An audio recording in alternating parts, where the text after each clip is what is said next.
አማራ ክልል ገብተን መዋጋት አልነበረብንም ሲሉ ጄኔራሉ ተናገሩ። ሰራዊቱ አማራ ክልል ገብቶ ከመዋጋት ይልቅ ማድረግ ነበረበት ያሉትን ጉዳይም አንስተዋል። የጄኔራሉ አስተያየት እጅግ አነጋጋሪ ሆኗል።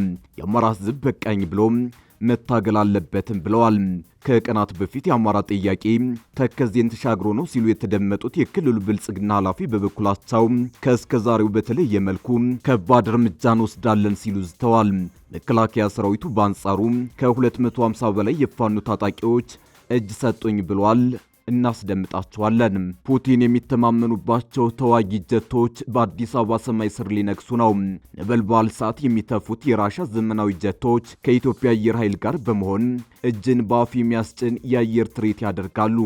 በሌላ በኩልም ኢትዮጵያን ጨምሮ የብሪክስ ሀገራት የጋራ ወታደራዊ ልምምድ ሊያደርጉ መሆኑ ታውቋል። እንመለስበታለን። ትራምፕ አልተቻሉም። ዛሬ ደግሞ ሌላኛው ፕሬዝዳንት ላይ ዛቻ አሰምተዋል። የአሜሪካው ፕሬዝዳንት ዶናልድ ትራምፕ የቬንዙዌላን ፕሬዝዳንት ኒኮላስ ማዱሮን ጥቃት ከፍተው አስረው ከወሰዱ በኋላ ፊታቸውን ወደ ሌላኛው ፕሬዝዳንት አዙረዋል። አርፈህ ብትቀመጥ ይሻልሃል ሲሉ ከባድ መልእክት ሰደዋል። በዝርዝር እናስደምጣቸዋለን። በኢትዮጵያ ለመጀመሪያ ጊዜ የኤአይ ዩኒቨርሲቲ ሊገነባ መሆኑ ተሰምቷል።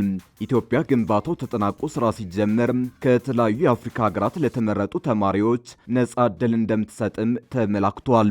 ይህንንም ጠቅላይ ሚኒስትር አብይ አረጋግጠዋል። በብዙዎች ዘንድም ትልቅ እርምጃ እንደሆነ እየተገለጸ ነው። ታደምጡታላችሁ። አክብሮታዊ ሰላምታችን በያላችሁበት የዓለም ዳርቻ የረሳችሁ የተወደዳችሁ የአንድ አፍታ ሚዲያ ቤተሰቦች ከአንድ አፍታ ለአሁኑ መደመጥ አለባቸው ያልናቸውን ዜናዎች ወደ እናንተ የምናደርስበት ሰዓት ላይ ተገኝተናል። አብራችሁን ትቆዩ ዘንድ ግብዣችን ነው።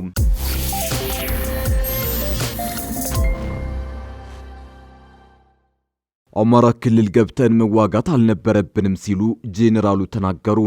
ሰራዊቱ አማራ ክልል ገብቶ ከመዋጋት ይልቅ ማድረግ ነበረበት ያሉትን ጉዳይም አንስተዋል። የጄኔራሉ አስተያየት እጅግ አነጋጋሪ ሆኗል። የአማራ ሕዝብ በቃኝ ብሎ መታገል አለበትም ብለዋል። ከቀናት በፊት የአማራ ጥያቄ ተከዜን ተሻግሮ ነው ሲሉ የተደመጡት የክልሉ ብልጽግና ኃላፊ በበኩላቸው ከእስከዛሬው በተለየ መልኩ ከባድ እርምጃ እንወስዳለን ሲሉ ዝተዋል። መከላከያ ሰራዊቱ በአንጻሩ ከ250 በላይ የፋኖ ታጣቂዎች እጅ ሰጡኝ ብሏል። አማራ ክልል አስከፊ ጊዜን እያሳለፈ ነው። እንደተፈራውም ጦርነቱ በተራዘመ ቁጥር የተፋላሚዎች ብዛትና የራሳቸውን አጀንዳ ማስፈጸም የሚፈልጉ የፖለቲካ ቡድኖች የክልሉን ግጭት ወደ ፈለጉበት ለመጠምዘዝ እየተሯሯጡ ነው። ከሻቢያ እስከ ብልጽግና ከፋኖ እስከ መዋ ተዋህዶ ብሎም እስከ ህዋት ድረስ ያሉ የፖለቲካ ቡድኖች የራሳቸውን አጀንዳ ለማስፈጸም እየተጋጋጡ ነው። በዝሆኖቹ ጸብ የሚጎዳው ሳሩ ነው እንዲሉ በዚህ መሃል ህዝቡ ክፉኛ እየተጎዳ ነው። ሰላምን የሚሰብኩና የሚጣሩ ሁሌ እንደ ጠላት እየታዩና እየተፈረጁም ነው። በአንጻሩ ጦርነትን የሚያቀጣጥሉ ጠበንጃ አንጋሾች በአደባባይ የሚወደሱበት አውድ ነው። ሻቢያ በሚያቀጣጥለው በዚህ የክልሉ ውጊያ ዕለት ከዕለት አዳዲስ ጉዳዮች እየተሰሙ ነው። ከነዚህም መሃል ከሰሞኑ በቆቦ በተደረገ አንድ ህዝባዊ ስብሰባ ላይ አንድ ከፍተኛ ጀነራል የተናገሩት እዚህ ጋር የሚጠቀስ ነው። ሜጀር ጀነራል አድማሱ አለሙ የአማራ ህዝብ በቃኝ ብሎ መታገል አለበት በማለት ተናግረዋል። የፋኖ ታጣቂዎችን የሚደግፉ ማቆም አለባቸው ሲሉ ያስጠነቀቁም ሲሆን አታሸንፉም ሲሉም ያክላሉ። ጦርነቱ ቢዝነስ ሆኗል። ታጣቂዎቹ እያገቱ ጥሩ ገንዘብ እያገኙ መሃል ሀገር ቤት እየገዙ ነው። እዚህ እነሱን የሚደግፍም ተጠቃሚ ነው።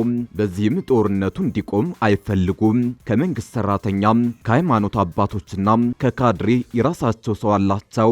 እነዚህ ላይ ጥናቱን እንደጨረስን እርምጃ እንወስዳለን በማለት በሰፊው አብራርተዋል። ጄኔራሉ ቀጥለው ሰራዊቱ በፍጹም እዚህ መገኘት አልነበረበትም ሲሉ በቁጭት ይናገራሉ። ሰራዊቱ በፍጹም እዚህ መገኘትና መዋጋት አልነበረብንም። ሀገራችንም ሜጋ ፕሮጀክቶችን ጀምራለች። እሱን ነበር መጠበቅ ያለብን። እዚህ አካባቢ ያለውን መጠበቅ ያለባችሁ እናንተ ናችሁ ሲሉ ወደ ህዝቡ ጣታቸውን አመልክተዋል። ከቀናት በፊት የአማራ ህዝብ ጥያቄ ደብረ ታቦር ላይ ሳይሆን ተከዜን ተሻግሮ ነው ሲሉ የተደመጡት የክልሉ ብልጽግና ፓርቲ ኃላፊ ደግሞ በሌላ መድረክ ላይ ተገኝተው እጅ አልሰጥም ባሉት ከባድ እርምጃ ይወሰዳል ሲሉ ዝተዋል። ከዚህ የሰላም አማራጭ አፈነገጡና ከታሪካዊ ጠላቶች ጋር አብረው የሚሰሩ ላይ ጠንካራና ከመቼውም ጊዜ የተለየ እርምጃን ወስዳለን በማለት ነው ያስጠነቀቁት። ፑቲን የሚተማመኑባቸው ተዋጊ ጀቶች በአዲስ አበባ ሰማይ ስር ሊነግሱ ነው። ነበልባል እሳት የሚተፉት የራሻ ዘመናዊ ጀቶች ከኢትዮጵያ አየር ኃይል ጋር በመሆን እጅን በአፍ የሚያስጭን የአየር ትርኢት ያደርጋሉ። በሌላ በኩልም ኢትዮጵያን ጨምሮ የብሪክስ ሀገራት የጋራ ወታደራዊ ልምምድ ሊያደርጉ መሆኑ ታውቋል። የራሻ ተዋጊ ጀቶች ወደ ኢትዮጵያ ሊጎርፉ ነው። ሩሲያን ጨምሮ የአምስት ሀገራት አየር ኃይሎች የሚሳተፉበት ትርኢት በቢሾፍቱ ሰማይ ስር ሊካሄድ ነው። የኢትዮጵያ አየር ኃይል ምስረታ 9ኛ ዓመት በዓልን ምክንያት በማድረግ የጥቁር አንበሳ የአየር ትርኢት 2026 ከጥር 15 እስከ ጥር 19 ቀን 2018 ዓ.ም ድረስ እንደሚካሄድ ተሰምቷል። እንደ ሚዲያ የሚሳተፉ ሀገራት የኢትዮጵያ፣ የሩሲያ፣ የተባበሩት የአረብ ኤሚሬቶች፣ የሞሮኮና የቼክ ሪፐብሊክ አየር ኃይሎች ናቸው። በተጨማሪም የወደፊቱን የአቪሽን አቅም በጋራ እንገንባ በሚል መሪ ቃል የኢትዮጵያ አየር መንገድን ጨምሮ የቻይና፣ የህንድ፣ የአሜሪካና የደቡብ አፍሪካ ግዙፍ ኩባንያዎች የሚካተቱበትና ከ25 በላይ ሀገራት የሚሳተፉበት የአቪሽን ቴክኖሎጂ ኤክስፖ 2026 ይካሄዳል ተብሏል። ይህ በእንዲህ እንዳለ ኢትዮጵያን ጨምሮ የብሪክስ ሀገራት የባህር ኃይል የጋራ ልምምድ ሊያደርጉ ነው። በሚቀጥለው ሳምንት የሚከናወነው ይህ ልምምድ የሚደረገው በደቡብ አፍሪካ የባህር ክልል ውስጥ ሲሆን ልምምዱን የምትመራው ደግሞ ቻይና ናት። የደቡብ አፍሪካ መከላከያ ኃይል ባወጣው መግለጫ የልምምድ ዊል ፎር ፒስ 2026 የሚል መጠሪያ እንደተሰጠው ገልጾ ከብሪክስ የተውጣጡ ባህር ኃይሎችን ለጋራ የባህር ደህንነት ስራዎችና ለተቀናጀ የተግባር ልምምድ እንደሚያሰባስብ አስረድቷል። መከላከያው እንዳስታወቀው ይህ ልምምድ የሚካሄደው ከጃንዋሪ 9 እስከ 16 ባሉት ቀናት ውስጥ ነው።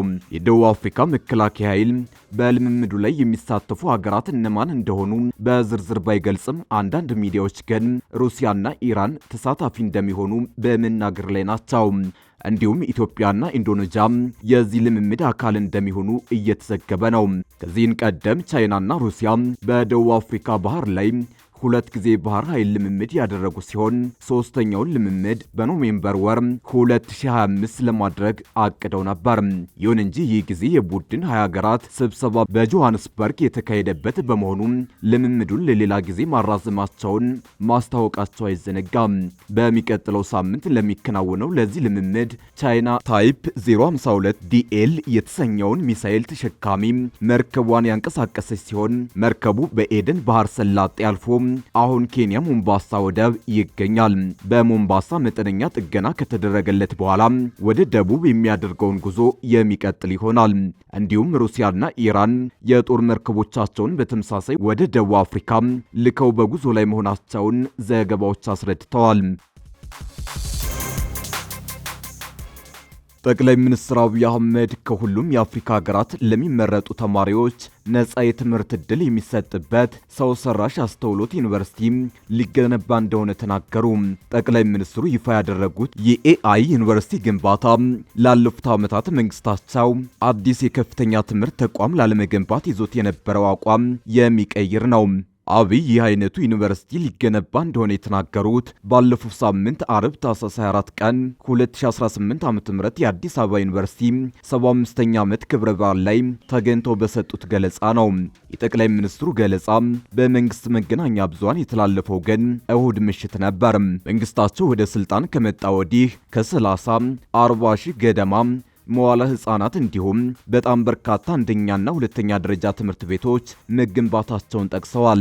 አክለውም ዩኒቨርሲቲ አልገነባንም፣ በምታውቁት ምክንያት ከስም ወጡ ዩኒቨርሲቲ እንዲሆን አሁን ለመጀመሪያ ጊዜ የኤአይ ዩኒቨርሲቲ ልንገነባ ነው ብለዋል። ይህ ዩኒቨርሲቲ ትኩረቱን ኤአይ፣ ማሽን ለርኒንግ፣ ሮቦቲክስ፣ ዳታ ማይኒንግ እና ኮምፒውቲንግ ላይ ብቻ እንደሚያደርገም ጠቁመዋል። የኤአይ ዩኒቨርሲቲ በዓለም ደረጃ አንድ ሀገር ብቻ ነው ያለው ያሉት አብይ ብዙዎቹ ዩኒቨርሲቲዎች የኤአይ ሰው ሰራሽ አስተውሎት ዲፓርትመንት የፈጠሩ ወይም ኮርስ የሚሰጡ እንደሆነ ገልጸዋል። ከፈጠንን እኛም ሁለተኛ እንሆናለን ሲሉ ተደምጠዋል። ምናልባት በሚቀጥሉት 6 ወራት ስራዎቻችንን እንጨርሳለን ሲሉም ግንባታው በአጭር ጊዜ ውስጥ እንደሚጀመር አመልክተዋል። ዩኒቨርሲቲው የሚቀበለው ውስንና የተመረጡ ተማሪዎችን እንደሚሆን የጠቀሱት አብይ ከኢትዮጵያውያን በተጨማሪ ከሁሉም የአፍሪካ ሀገራት የሚወጣጡ ዜጎችን እንደሚያስተምር ጠቁመዋል። የኤአይ ዩኒቨርሲቲ ስንፈጠር ማክሲመም 1000 ተመራቂ ካለን ይበቃናል፣ ቢያንስ 100 ግን ስኮላርሺፕ ነው ብለዋል።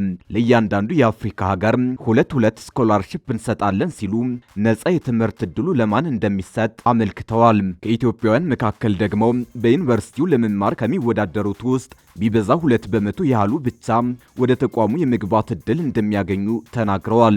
ዩኒቨርሲቲ የሚገነባው ትውልድ ላይ ለመስራት እሽቅድድም ስለሚፈልግ በመሆኑ እንደሆነ የተናገሩት አብይ በጣም ትንሽ ግን ፕራክቲካል የሆነ ሰው እንፈጥራለን ብለዋል። ዶናልድ ትራምፕ የኮሎምቢያውን ፕሬዝዳንት ላይ ዛቱ። የአሜሪካው ፕሬዝዳንት ዶናልድ ትራምፕ የቬንዙዌላን ፕሬዝዳንት ኒኮላስ ማዱሮን ጥቃት ከፍተው አስረው ከወሰዱ በኋላ ፊታቸውን ወደ ኮሎምቢያ አድርገዋል። ትራምፕ ቬንዙዌላ የታመመች ጎረቤት እንኳን አይደለችም፣ ለጎረቤትነት የቀረበች በጣም ታማሚ ሲሉ ገልጸዋታል። ኮሎምቢያም እንዲሁ የታመመች ናት፣ ኮኬይን መስራትና ወደ አሜሪካ መሸጥ በሚወድ በሽተኛ ሰው የምትመራ ናት ሲሉ ገልጸዋታል። ልንገራችሁ ይሄን እያደረገ ለረጅም ጊዜ አይቆይም ሲሉ የኮሎምቢያውን ፕሬዝዳንት ጉስታቮ ፔድሮ ላይ ዛቻ አሰምተዋል። ለረጅም ጊዜ ይህን አያደርግም ያሉት ፕሬዝዳንት ትራምፕ ጉስታቮ ፔድሮ ኮኬይን የሚያመርቱባቸው ቦታዎችና የኮኬይን ፋብሪካዎች አሏቸው ሲሉ ከሰዋል። ፔድሮ ይህንን እያደረጉ ረጅም ጊዜ ሊቆዩ እንደማይችሉም ዝተዋል። ታዲያ አሜሪካ ኮሎምቢያ ውስጥ ኦፕሬሽን ታካሄዳለች በሚል ጥያቄ ቀረበላቸው ትራምፕ ለኔ በጣም ጥሩ ይመስለኛል፣ ለምን መሰላችሁ? በርካታ ሰዎችን ገድለዋል ሲሉ ተናግረዋል። ፕሬዝዳንት ጉስታቮ ፔድሮ በበኩላቸው ስም ማጥፋት አቁም ሲሉ ለትራምፕ ንግግር ያጸፋ ምላሽ ሰጠዋል። የላቲን አሜሪካ ሀገራት ከአገልጋይነትና ከባርነት ለመውጣት መተባበር አለባቸው ብለዋል። አሜሪካ በሰው ልጅ ታሪክ ደቡብ አሜሪካን በቦምብ የደበደበች ሀገር ናት ሲሉ ወንጅለዋል።